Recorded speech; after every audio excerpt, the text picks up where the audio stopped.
Good morning, everyone. I decided to wait a little bit before I started my video because I got here and it was still dark. I'm gonna give you a 360 of where I am now.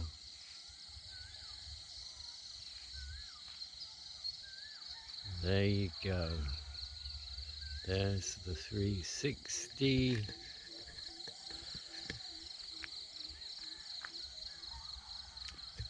So, it's Christmas Day.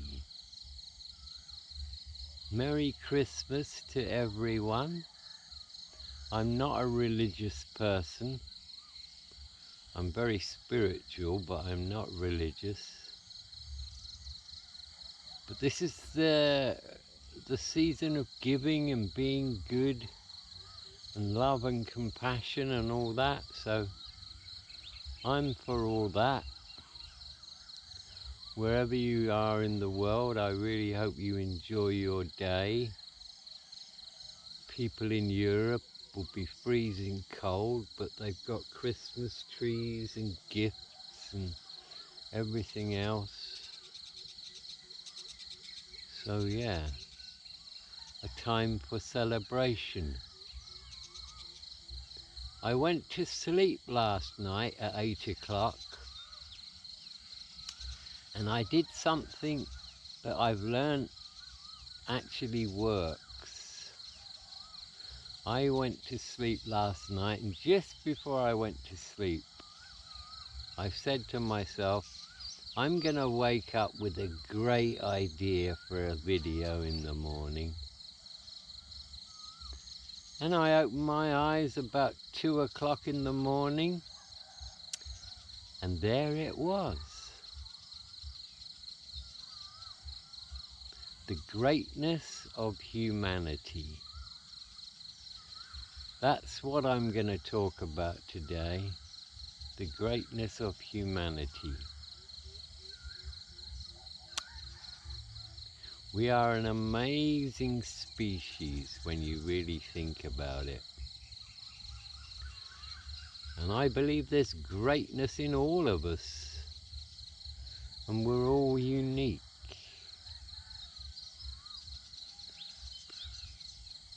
I mean, think about some of the things we've done, you know? George Mallory and Irving in the 1920s. We know they got to within 800 meters of the summit of Everest, wearing old tweed jackets and thick leather boots. People can't even do that today with all the high-tech gear, the thermal clothing, the oxygen. They can't do it today, some people. And those guys got so close, maybe they actually did it. Maybe Sir Edmund Hillary and Sherpa Tenzing, who summited 30 years later, maybe they weren't the first. Mallory had a photograph of his wife, and he told the world that he would leave that photo on the summit.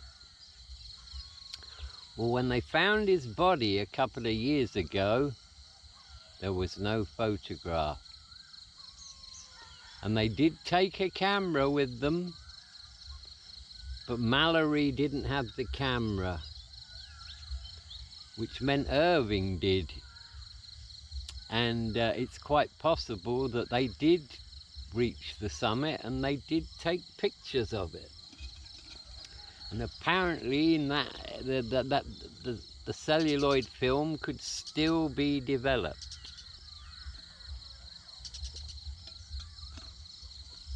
Apparently. So yeah, the greatness of humanity. We've climbed every mountain on the planet. People have sailed around the world single-handedly. And when you look at history and some of the people in history, the greatness of these people, it's amazing.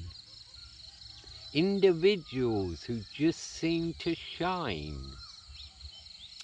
It's got nothing to do with, you know, money. It's got nothing to do with education. Some of the poorest people from the worst possible backgrounds have risen to be great.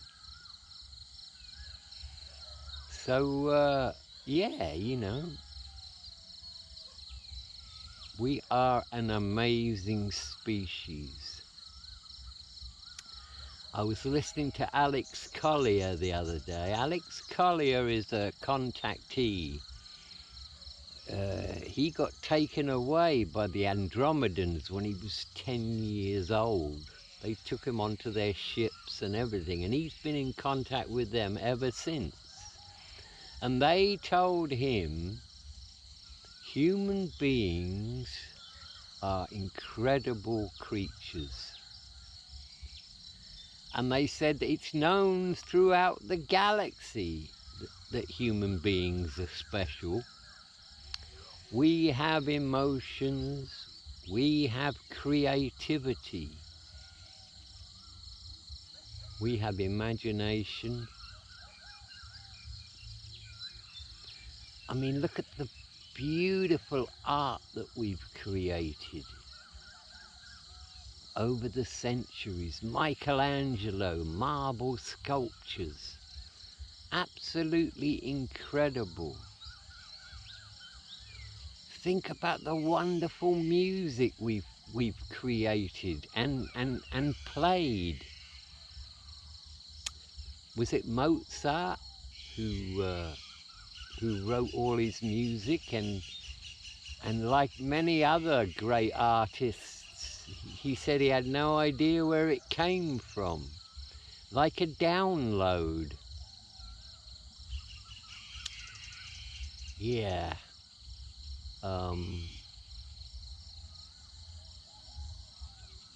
There are so many examples of greatness,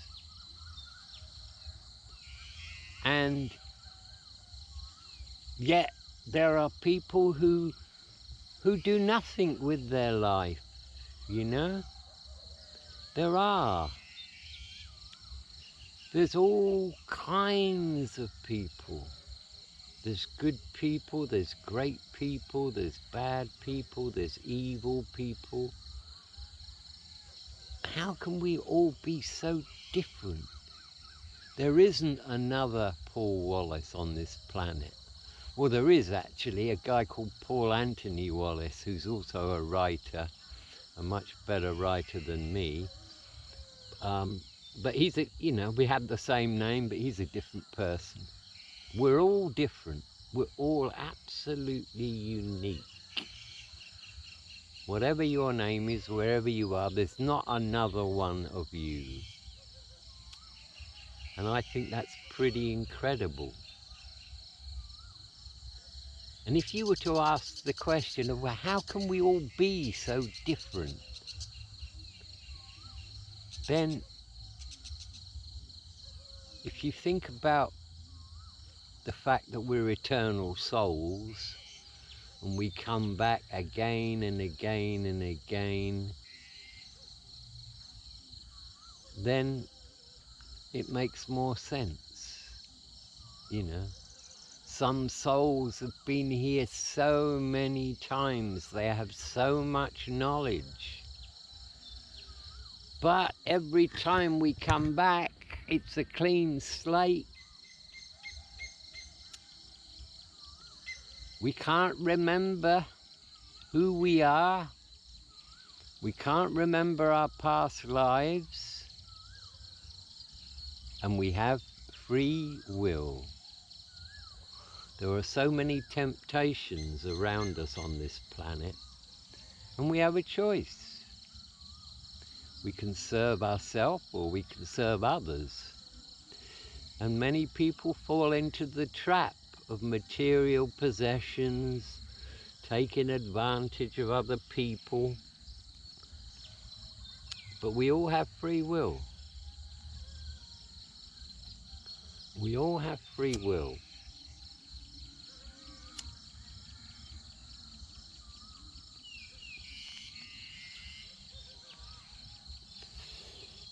I want to give a shout out to JB Wonders, my good friend in Bangkok. I've known him a long time, but I had no idea he had such a talent with writing and poetry. Please check his channel out, because the last 2 or 3 videos he's done, he's actually shown the world his talent. By God, he's a great poet, and he's a great script writer. I was absolutely blown away to hear his poetry. Puts my poetry to shame, quite literally it does. So go check out JB Wonders and be inspired.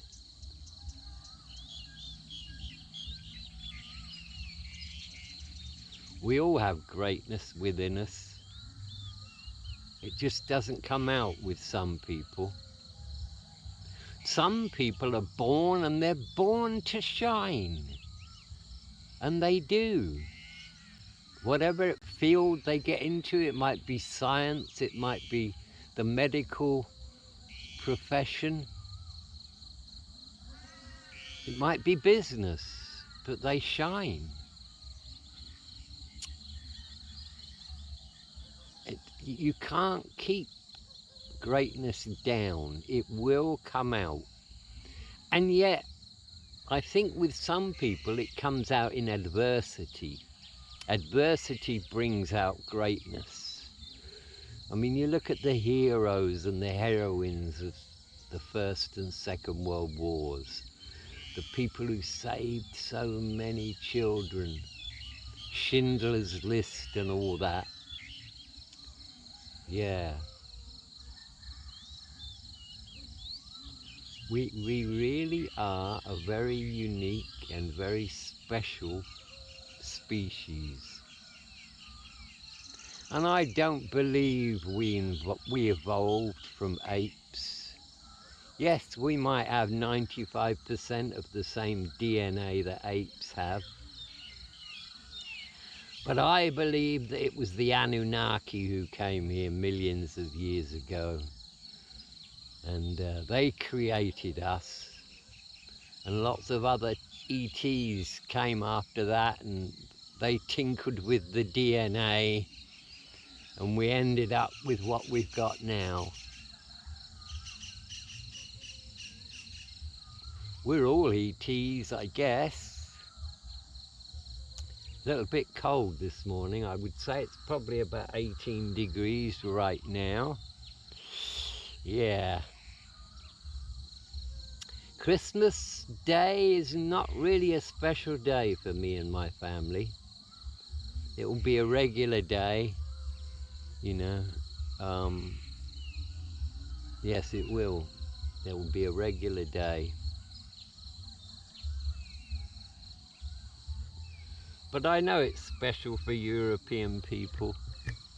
I know they celebrate and they get the family together and everybody goes out and has a good time.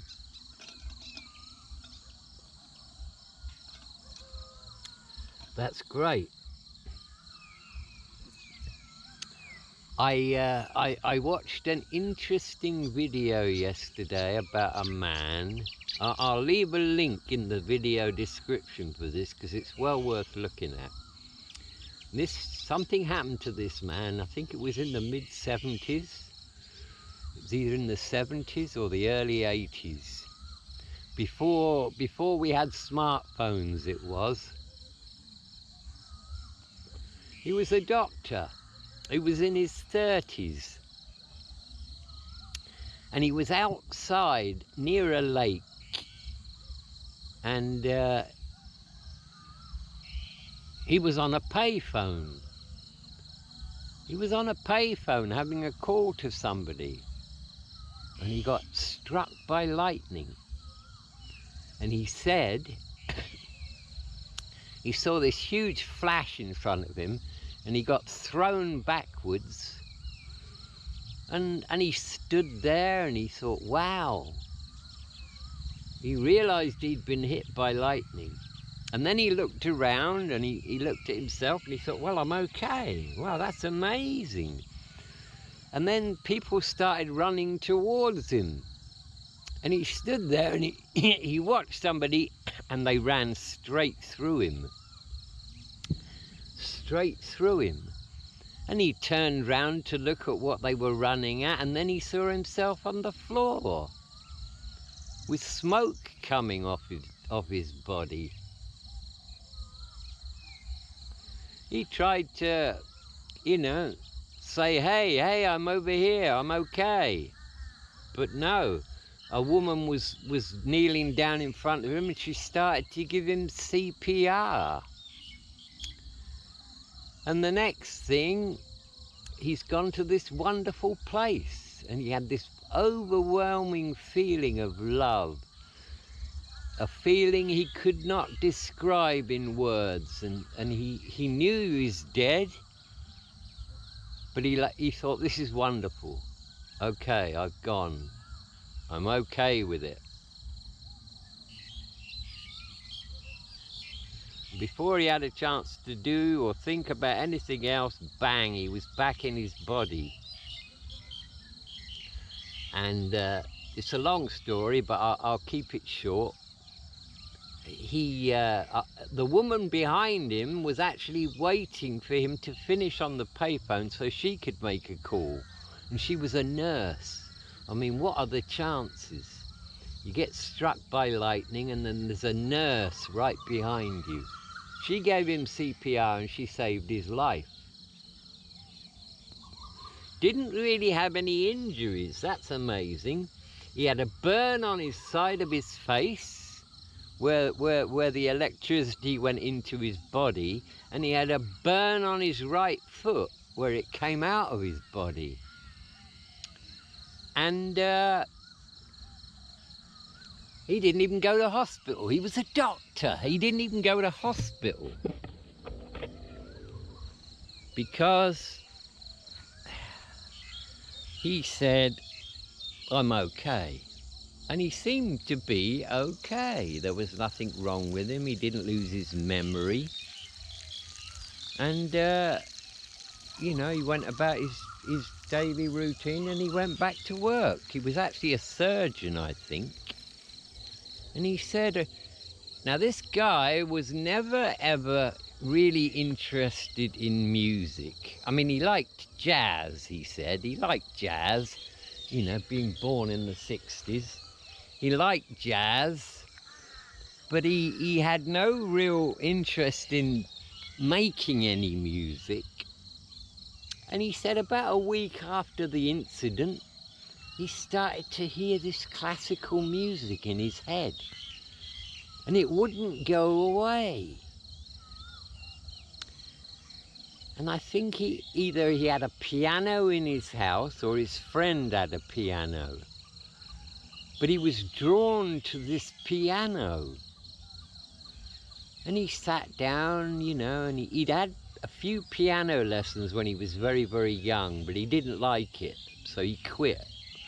Told his mother he didn't want to do it anymore, so he quit after a few weeks, I think, or a few months. But anyway, he kept getting this music in his head, and he couldn't get rid of it. And it was always the same music he'd never heard before. So it wouldn't go away. And he kept going to the piano, and he kept trying to, make these notes. And eventually he went to a piano teacher. And she worked with him. And then he found a computer program where if you played the notes into the program, it would write it for you. So he began to do that. And then he found a piano teacher who agreed to work with him. And so he worked on this music he had in his head that would not go away. And then he got in contact somehow with some guy who was studying people who had special abilities. And he went to see this guy, you know, and this guy heard his story and everything else, and this guy said to him, well, you know, you really must do something about this music. You must record it. You must learn to write music and get this music down. And so he did. And we're talking about a few years going past now. All this is happening after the event. And he was then asked by this guy who became his mentor if he would play this music for a group of people and come to one of his presentations where he shows people who have these special abilities, who got these special abilities late in life, after a near-death experience or after an incident like a car accident or being hit by lightning. So he went, and he eventually wrote this music. He wrote it all down. It wasn't his music, but it was in his head. And he played it. And he ended up playing it loads of times, and he became a concert pianist. Isn't that amazing? Yeah.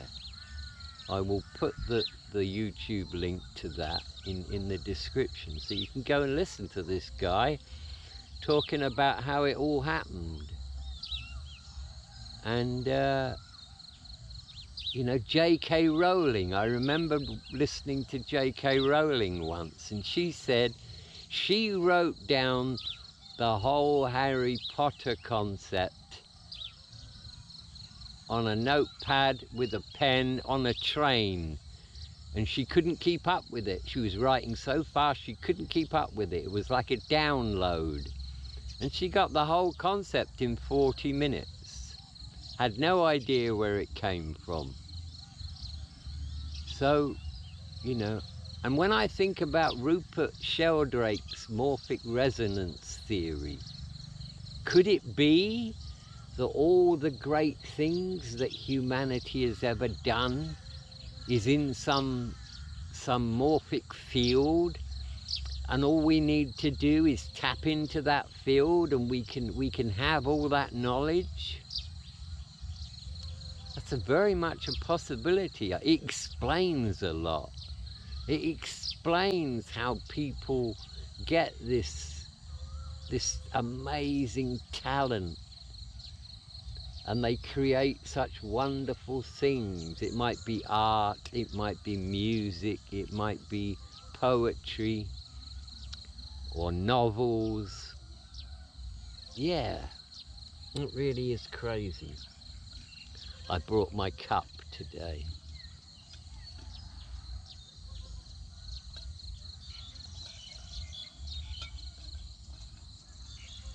There's dew on the ground everywhere. The ground is soaking all around me. Oh, quick update on Lucky, by the way. Yesterday, after I did my video and we went back, which I filmed, once we got back, she sat near the car, and from that moment on until when I left the house just this morning, she couldn't use her back left leg. Isn't that weird?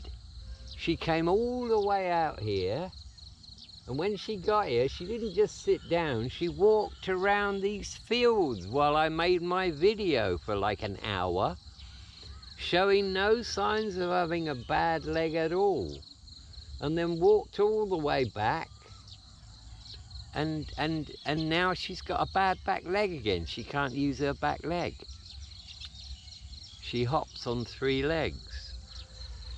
So, I don't know. My wife told me when I got back that she massaged her back left leg when she's sleeping with us on the bed. So maybe that did her some good. So we're going to do that every day now. We're going to give her a back leg a massage. Thais are very good at massage. Yeah. So the greatness of humanity. And I think we've all got it in us, you know. We all have that potential inside of us to be great in our own way. And I think many of us are great in our own way, you know.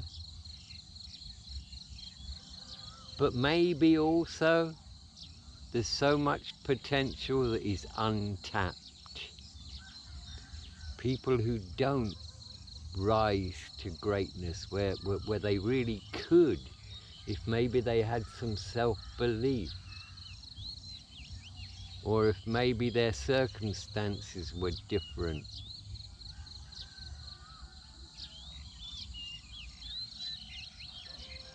But the things we've done as a species, you know, 200 years ago, flight just wasn't a thing. It was something that birds did. Well, look at us now, you know. We went to the moon. Or maybe we didn't. I don't know. I find it very hard to believe that in 1969 we sent people 250,000 miles to the moon and landed and took off again and came back. But anyway, that's not the subject of discussion today, whether we went or not. It's still a pretty amazing achievement. And, you know, 300 years ago, we thought that this planet was the center of the universe. And we thought 100 years ago that we pretty much knew everything about everything. But no, we don't. We're only just beginning to know. So if you think about what we've done in just 100 years, you know, we've now got digital technology. We can speak to each other in real time and have video calls all over the planet. That was unheard of 100 years ago. It was unheard of 50 years ago. So yeah, human beings are very, very special creatures. And when you think about it, you know, that's what makes us so different from all the other living things on this planet. Yes, there are other intelligent species. Dolphins are amazing. Elephants, you know, all animals have a level of intelligence. Apparently, octopus are really, really intelligent. Ravens, we know they are. But we have something special. We really do. And some people just rise to greatness. Sometimes it's a coincidence, maybe sometimes it's planned. I mean, if we do come back again and again and again, and we can choose the environment we come back in, then maybe some of these people who turn out to be geniuses Maybe it's all part of their plan. You know, maybe they were studying something scientific and then they died, and then they decided, I want to come back and I want to continue my studies. Or maybe they were, you know, learning to be musicians, and so they came back, and by 7 years old their parents realized that they had a talent for the violin, and they became, you know, great violinists. But maybe it's all by design. Maybe that's what the soul wanted. It's a possibility. And it makes more sense to me than anything else that we you know, we choose where we come back to, and we choose our parents. And maybe some people deliberately choose a life of adversity because they want to see how they'll deal with it.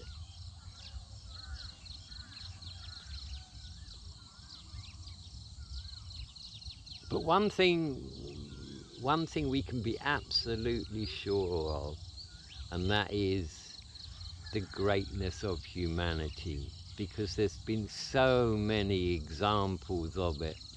If you look back at history, you can easily find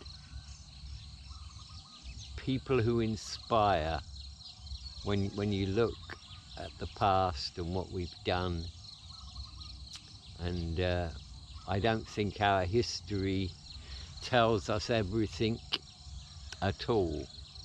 I think there's a lot we're not being told about our past.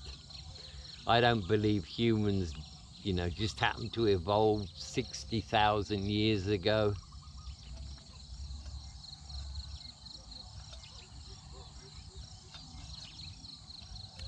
I think there have been many civilizations that came and went.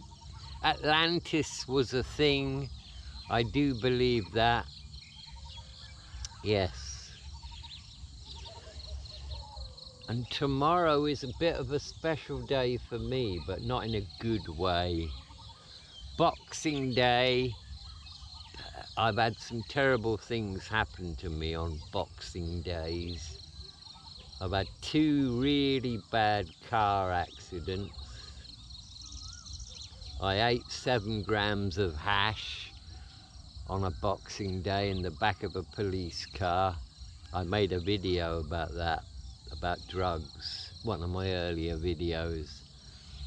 Go and check that out if you want to know what happens when you eat 7 grams of Nepalese hash. Won't be doing that again in a hurry. What else has happened to me on Boxing Day? I had a fight with a really good friend, a guy I'd known for 15 years, and we really were good friends, and we got terribly drunk, and it wasn't a physical fight, but words were said. I can't remember too much about it because I was too drunk, but the guy would never speak to me again. And I still, to this day, really wonder how the hell that could happen, because we had such a good friendship over 15 years. And how could a few words change that? It didn't change it for me, but apparently it changed it for him. I made numerous attempts to contact him and say, hey, you know, what's going on, man? You okay? If I said anything bad, I'm sorry, but no. And he never made contact with me again, and that happened, what, when did that happen? About 8 or 9 years ago? Yeah. So if you're out there, Alan, you know, I really would like to know why, what happened for that to go wrong, for us to lose that good friendship that we had over the years. Maybe I'll never know, eh? Probably won't. Well, I can feel the heat from the sun at last, because it is cold here. So yeah, the greatness of humanity. You know, there's a human being on this planet who climbed all 14 mountains that are over 8,000 meters. And he did it in 7 months. Can you imagine that? You can find his story on YouTube. In 7 months, he climbed all of the 8,000 peaks, the 8,000 meter peaks, all 14 of them. I mean, my God, what an achievement that was. You know, people have survived on a wooden raft for 85 days, floating in the ocean.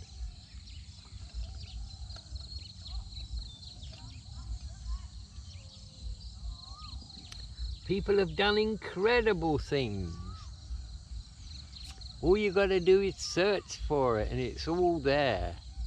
You know, Google inspiring people. People who have shown greatness, and you'll find so much. It really is incredible. And if we all have that potential within us, wouldn't it be a shame if it never gets unlocked? You know, I mean, I've often thought about my life, and you know, I wouldn't say I've got greatness in me, but I took chances and I did some incredible things, and I do believe that even if I'd been born into a different environment, I still would have had that adventurous spirit. I still would have wanted to see the world, and I think I still would have done the crazy things that I did. You know, how about you? You know, think about your life. What have you achieved in your life? We've all achieved a lot of things, and we could all achieve so much more. I think a lot of it is self-belief. You know, confidence is everything. As I said the other day, if you believe you can, you're right. If you believe you can't, you're right. Yeah. The greatness of humanity.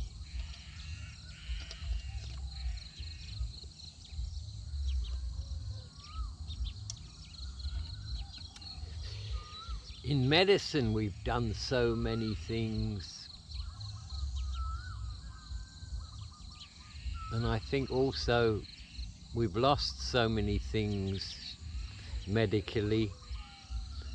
You know, an evil few people 150 years ago decided that natural healing is something to be suppressed. I wonder what kind of a world we would be living in now if the opposite was done. If they'd used all their money and influence to encourage natural healing instead of suppressing it. I wonder where we would be as a species now. And I wonder if we'll ever stop killing each other. There's always hope, eh? There's always hope. So, yeah, the greatness of humanity. I'm always coming across people online where I hear stories that inspire me, and I think, wow, how did that woman do that? You know? Evander Holyfield. You know, Evander Holyfield, the boxer. What a great person he was. I saw his story the other day, and I learned a lot about him that I didn't know. His mother brought up 9 children. He never met his father. His father left. His mother was poor, poor black family in the US, living in government housing, and she raised those 9 kids to have respect, to be polite, to have all the right values. And Evander Holyfield, when he was 9, he got into a boxing gym. And he suddenly found out he was good at it. And they used to call him One Punch Holyfield. He never knocked people out in his early days of boxing, but he hit them so fucking hard they quit. Yeah, One Punch Holyfield. And he said, I was listening to him, and he said, when I brought home that first trophy, and I showed it to my mother, and I saw the pride in her eyes, he said, I knew from that day on that I was just going to win trophies and bring them home to Mum, because Mum was everything to him. And you know, with all the millions of dollars he made, and he lived in a huge mansion, his family stole all his money. And he wouldn't prosecute any of them. I think one of his sisters took out a mortgage for something like $15 million on his property, and he didn't know about it. He went bankrupt in the end. Bit like Mike Tyson, you know, it was all the hangers-on who took advantage of him.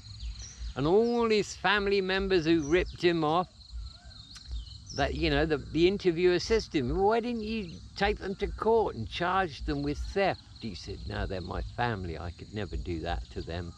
My mother taught me forgiveness is everything.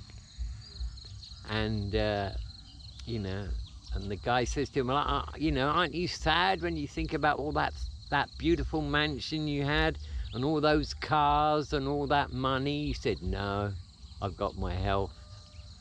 That's the most important thing to me. I've got my health and I got my self-respect. They're just things, it's just stuff. It's not important. What a wonderful guy. And what a wonderful outlook to have on life. Even when you've been taken advantage of by the people who are closest to you. Yeah, there's a lesson for all of us there. And I think forgiveness is really important, because if you harbor hate in your heart, holy fuck, it destroys you. It's like sulfuric acid. It eats away at the container that it's kept in. And, you know, I got rid of hate about 10 years ago. I realized that hate was so destructive that I banished it from my life.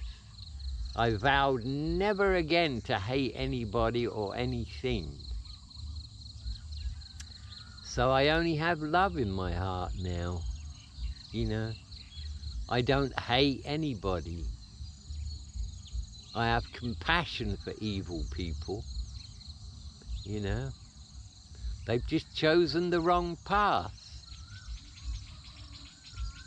You know, people like Fauci. I mean, what Fauci has done is so evil. And I'm not just talking about COVID. If you look at the history of that man, he is responsible for the deaths of so many people. What with the HIV stuff and all that. And he walks around like he's God's gift.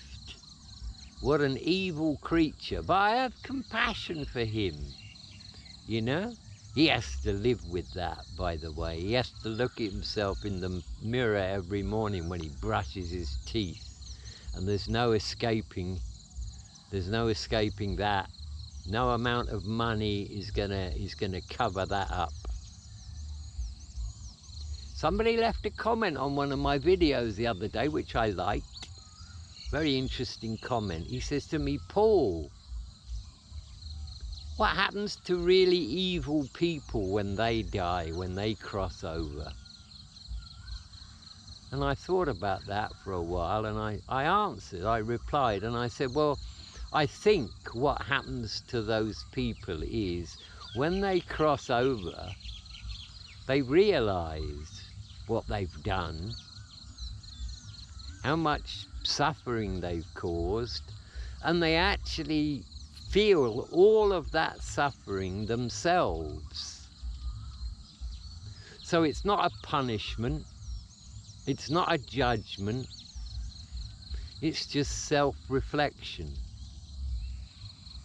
And I've heard so many people who have had near-death experiences talking about their life review and how they look back at how they did something to that person and how it must have hurt them, and they felt that pain. They said, I actually felt the pain that I had caused that person.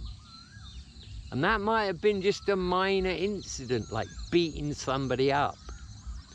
So imagine what kind of hurt that somebody like Fauci will feel when his time finally comes.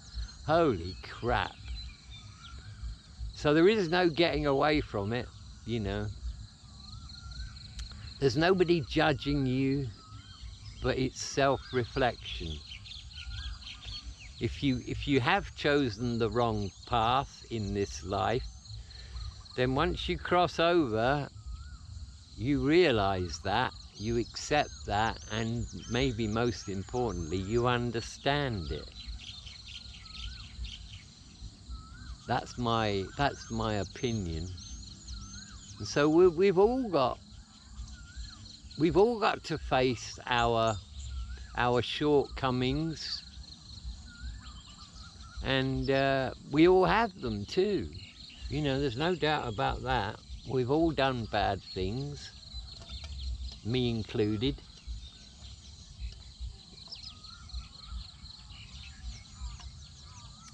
There was a time in my life when I used to take advantage of people, you know. If I got an opportunity, I would. I mean, I wouldn't physically hurt anybody, but, you know, if I could get an advantage over somebody, then I would. But I would never do that now. And maybe when my life review comes, I have to review those situations.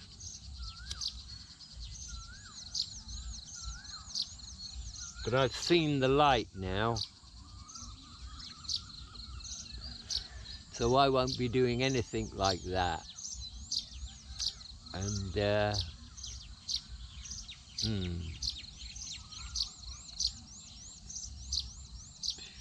so here I am, sitting in this beautiful place. It's just another day for me, although for everybody else it's obviously not just another day. It's Christmas and all that.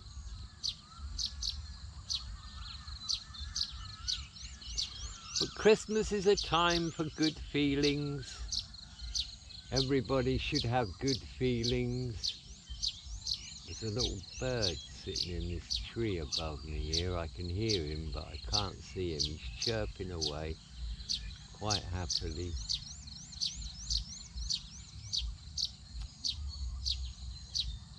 Yeah, the greatness of humanity. We are an incredible species. And we all have free will. We can all choose to be good or bad. We can all choose to be kind or mean. Giving is a wonderful thing. It really is.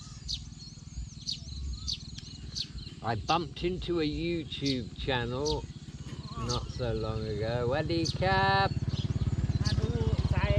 Cap. Oh. Hard blah, the cap.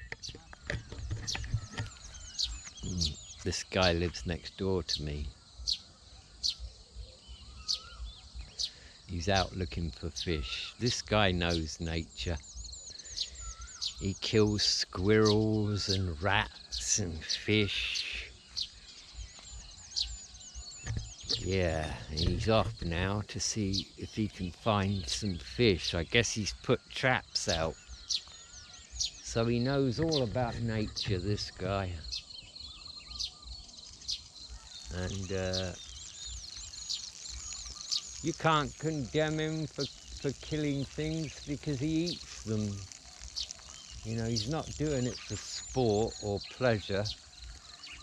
He eats fish, he eats rats, he eats squirrels, he eats birds.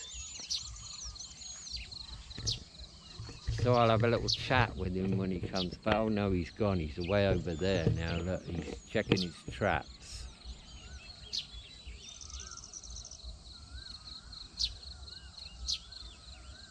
But maybe, you know, maybe somebody who kills animals like that, maybe when his time comes and he crosses over, maybe he'll feel all that too. I don't know.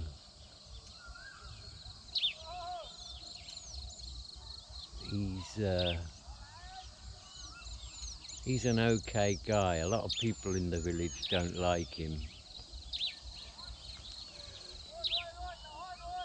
I've heard he's into meth. I don't know.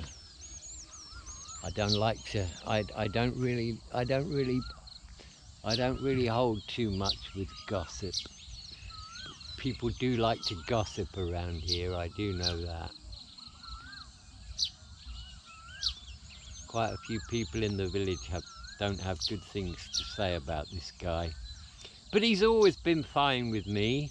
He's always been very polite. He loves to play snooker.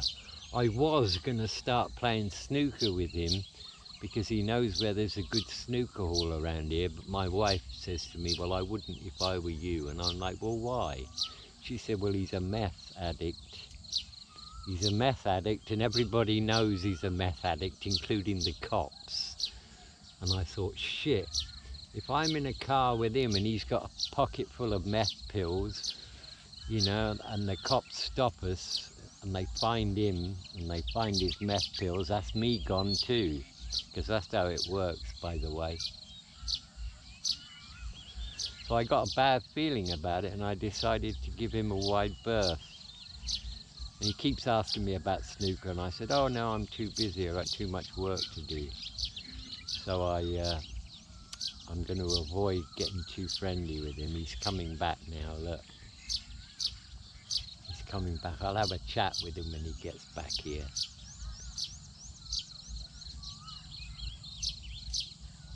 But I take people as I find them, I don't make any opinions about what people say about people.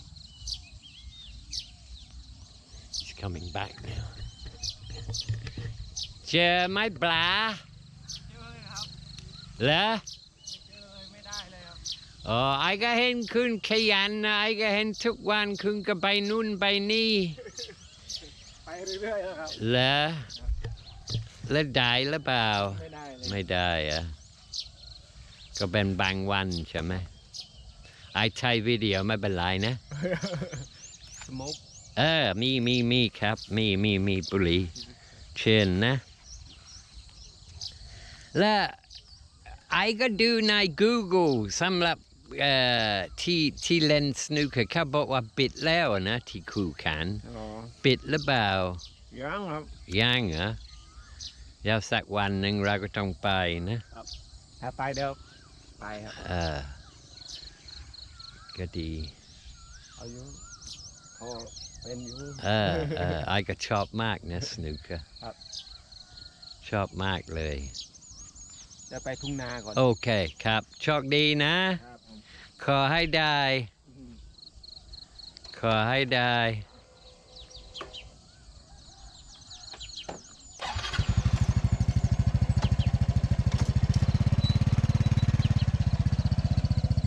He's away now. He's off to go somewhere else.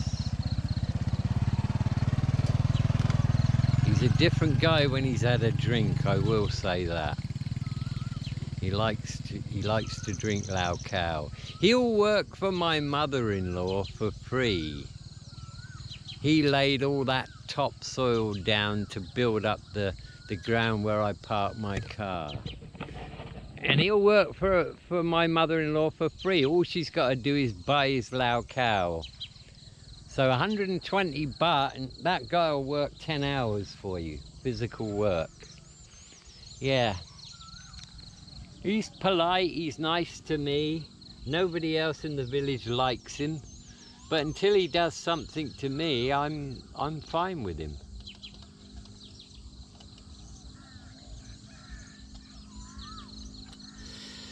Everybody's got opinions about people, haven't they? I remember when I first came to Thailand, when I was in the south of Thailand, and the people down there used to say to me, whoa, you know, if you go to the north, you got to be very, very careful. You can't trust those people in the north. And then when I went to the north, you know, talking to the people up there about how nice the Thai people are, they'd say, yeah, they are, except the south, you know. Be careful of the southern people. They're not trustworthy. They'll rip you off. And it's the same all over the world. But I prefer to take people as I find them. And I think we should all do that. Don't be swayed by gossip, you know. I mean, for example, you could come to a new area to live and somebody might say to you, see that guy over there? He's trouble, stay away from him, right? Well, his motivation might be that he just doesn't like that guy.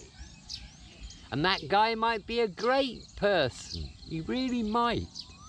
But because you'd heard these bad things about him, you decide you're not going to get involved with him, you're not going to talk to him, you're not going to meet him. And you might miss out on the greatest friendship of your life just because of a lie that somebody told you, you know. These things happen. People bear grudges. And that's another damaging thing, you know, grudges. If you have grudges against people. I mean, everybody makes mistakes. Everybody fucks up. You've just got to man up and admit to them, you know. I always do. I make mistakes. And you just got to learn from your mistakes.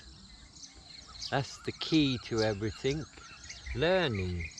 Right, I'm now going to fill up my cup.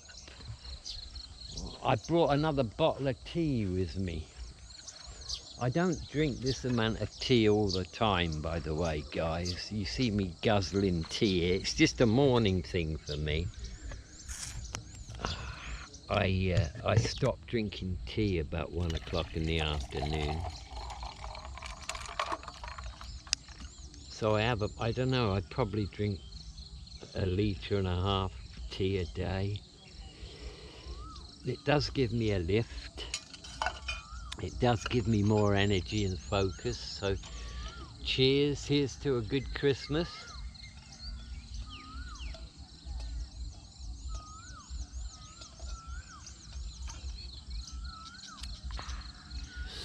That's nice. Yeah, I'm so happy I found kratom. It's natural. Doesn't seem to hurt me in any way.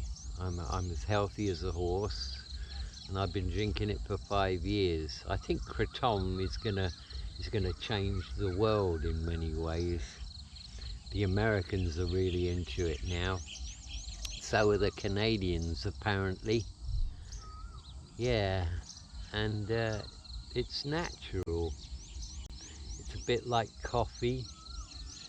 Nicotine is supposed to be very good for you. It's just the toxins in tobacco that are not. Many people are actually now taking nicotine patches. They're wearing nicotine patches. And these are people who never smoked. But they've discovered that nicotine does certain things. One of the things I've heard that nicotine does is it gets rid of all the bad stuff that medical procedure puts into your body. Yeah, apparently nicotine gets rid of that. So if you were one of those people who took that procedure, start looking into nicotine, because nicotine can undo a lot of that damage. Yeah.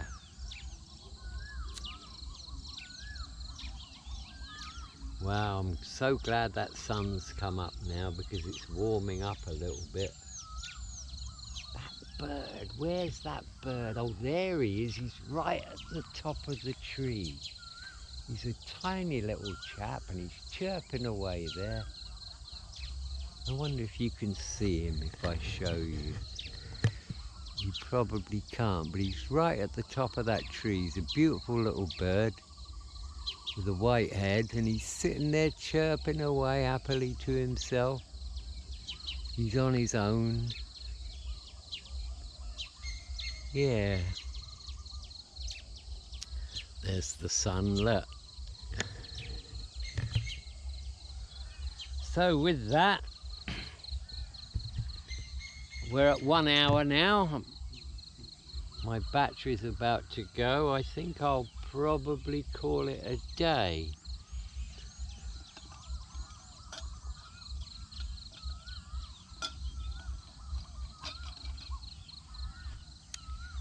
So as I said earlier, I hope you have a wonderful day wherever you are. And you have greatness within you. And everybody does. So let's explore our potential and take chances, you know? Do things that you want to do but you never thought you could, because it's there within all of us. And if we don't take chances, then maybe these great things can't happen to us. Get out of your comfort zone. So many people don't get out of their comfort zone because they're afraid. They're afraid. We're naturally afraid of what we don't know. So unfamiliarity can be uncomfortable for some people. It never was for me. I thrived on it. You know, as I said before, my traveling days. Waking up in the morning and not knowing what's going to happen today. Not knowing who you're going to meet, what you're going to see. That was a drug for me. It really was. And for 10 years I did that. The only reason I stopped is because I came to Thailand. I often wonder, what would have happened to me if I hadn't fell in love with Thailand. You know, if I'd have come to Thailand, spent 6 months here, and then decided to maybe go to Cambodia or Vietnam or Papua New Guinea. I wonder what would have happened to me. But I suppose we could all wonder that, couldn't we? If I hadn't made this decision in life, if I hadn't made that choice, I wonder what would have happened in my life. But what ifs are no good, are they? Not really. We should really be looking at, if you're thinking about what ifs, then it shouldn't be the past, it should be the future. What if I did that, you know? What if I changed my life? What if I quit that job I don't like? Would something else come along? Yeah, I'm sure it would. I'm sure it would.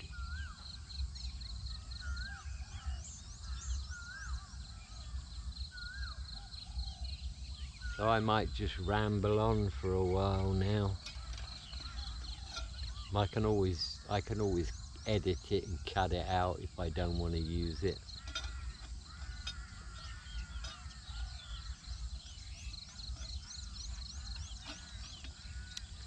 So all this water that's on the ground now, all this dew that I can see, it's slowly being turned into steam, isn't it? And it's rising above the ground.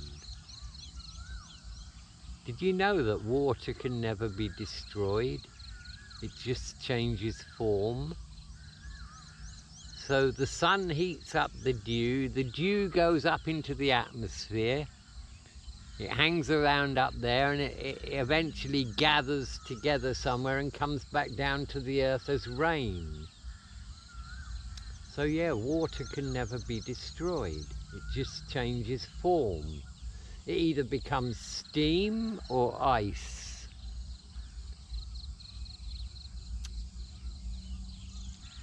And when I get back home, I'm going to be enjoying live video calls with my friends in Canada. I got another friend in Brazil. I got another friend in Australia. It's wonderful to be able to chat with them and, you know, and to understand what life is like for them and wherever they are. It really is amazing how we can do that. And we take all this kind of stuff for granted, really, don't we? You know. But it is pretty amazing.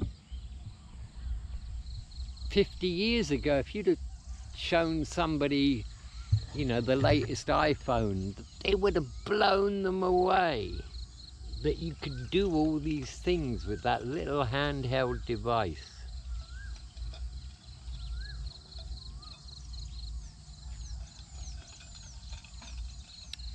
I can remember the first colour TV I ever saw. It was in a shop window, and there was about 100 people gathered around looking at it. We just couldn't believe it. Colour! And then it wasn't that long ago when we didn't even have TV.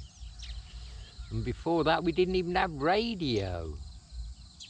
And I think people were much more creative before we had these entertainment things. They used to make their own entertainment. You know, I remember when I was a kid, me and my friends, you know, the neighbours, the other kids in the neighbourhood, we used to invent games. Oh, let's play this game, let's work out a game, you know, and that we had that creativity. Of course, now kids don't have that. They just scroll through their phones, they look at TikTok. Are we losing creativity, I wonder? AI. AI is something very, very special because it's the first time we've ever encountered machine learning. And where is machine learning gonna end, eh? The future will tell. We don't know. So with that, I'll end this video now then. So wherever you are in the world, have a great day. Be happy. And rejoice in the fact that you're healthy, and whatever you have in life, there's always people worse off than you. Triple T signing off. Have a great day.